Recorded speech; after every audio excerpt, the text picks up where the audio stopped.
Sa paghuni ng tambuli at pagpalo ng tambol, siyang hudyat na rin ng pagmarcha.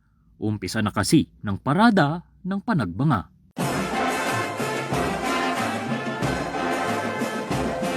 Umaga pa lamang inabangan na ito ng mga manonood.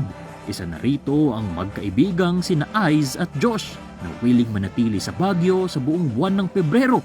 Masaksihan lamang ang iba't ibang programa ngayong Panagbanga Festival. We are really looking forward for this for the whole year. I have to stay here up until the end of the whole Panagbenga, and I'm really happy to really speak about it. Ako naman sobrang ako na-appreciate yung culture ng, tumira na kasi ako sa Baguio kaya sobrang mas na-appreciate ko pa yung culture and history ng Baguio and Benguet. Para kay Mayor Benjamin Magalong, ang pista ay selebrasyon ng kasaysayan, kultura at tradisyon. Our festival is a celebration of how our people, our traditions, and our city continue to thrive beyond challenges. Panagbanga has evolved into more than just festival. It has become a movement, a symbol of Baguio's enduring spirit.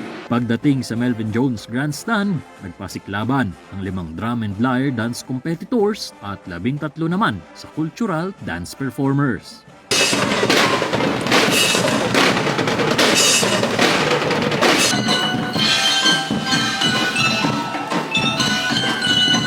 Samantala, kasabay din ng parada ang pagbubukas ng Panagbanga Garden Exhibit at Baguio Bloom Market Encounter.